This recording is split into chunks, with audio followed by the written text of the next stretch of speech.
All right, ladies, I got to come for us today because we don't realize how much power is in our tongue, and what we are doing with our tongue, we are using it as a weapon, and we are tearing down our men. I know a lot of times we don't think so. A lot of times we feel like they deserve it. We got a lot of resentment. They just won't do what they're supposed to do, so we do a lot of nagging. You don't think you're nagging, but if we would talk to your partner, your husband, he may say something different. And what I've learned is here's where we mess up. We think that since our men don't nag us, that we're doing everything right. But I'm gonna tell you something that we don't realize. Men don't nag.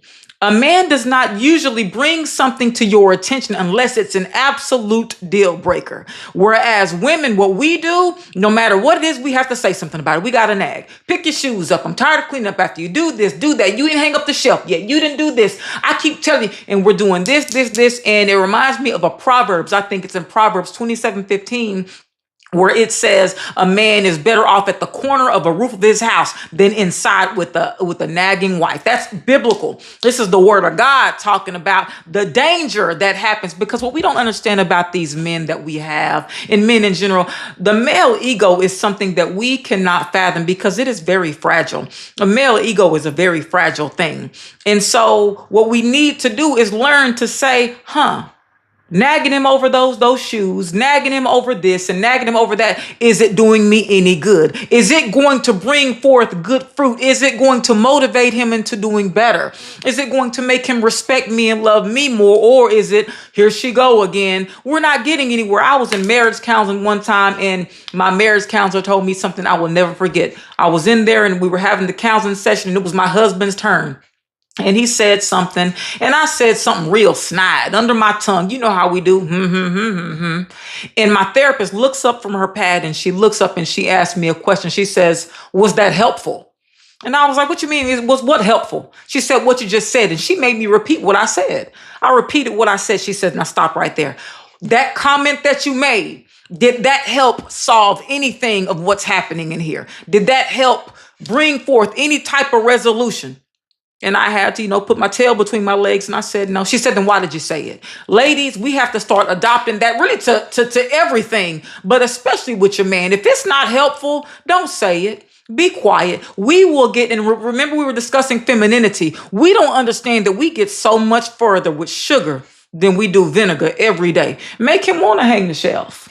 And you bringing it up 5 times is not going to make him want to. What we don't realize is we are beating these men down. And then we complain when they don't want to go home. And then we complain when they're unfaithful or when they have an ear somewhere else. Why don't he talk to me? Why do he want to talk to you? Don't nobody want to talk to you. You got an attitude. You rolling your neck. You don't listen. He can't be vulnerable. You're not a safe place. No, he does not want to talk to you. So it really starts with us. We are the heartbeat. A man is the leader of the home, but you're the heartbeat of the home, mama. You the heartbeat. And to be the heartbeat, that means you set the pace. You got to keep it steady. We cannot do that if we continue to give these tongue lashings. And again, sometimes it's not intentional. There is so much that I reflect back on, looking back in my marriage, that I say, even though that may not have been, mean, or that may not have been below the belt, it probably didn't need to be said. It probably made him feel defeated. It probably made him feel, inadequate. And we don't realize that, especially a man wants to come home, he wants to feel like a hero, especially when he's been beat down all day by the world. Economically, on the job, this is the one place where it should be soft and sacred and a sanctuary. And here we come, complaining and moaning about this, that, and the third. Hey, sometimes we got to just suck it up and be quiet. Offer that man his plate and his drink anyway. And I know for a fact that we'll get further along. And that's where prayer comes in. A lot of times you're not going to change that man. That man is not going to change because you keep browbeating him. He's not. Take that up to God. And I'm going to tell you something else you're not going to like. God is most of the time going to change you.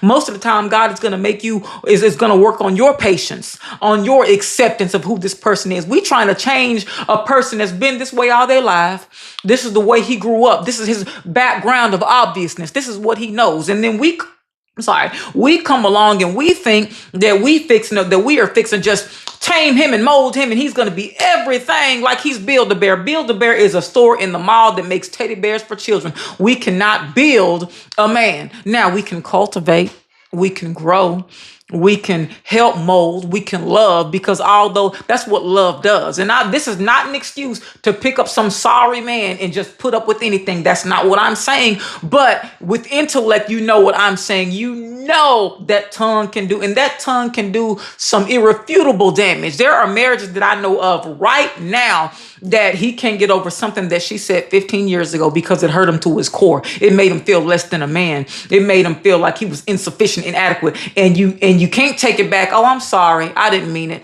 You can't take that back, sis. And now you have ruined something that was your assignment. Your spouse is really also your assignment.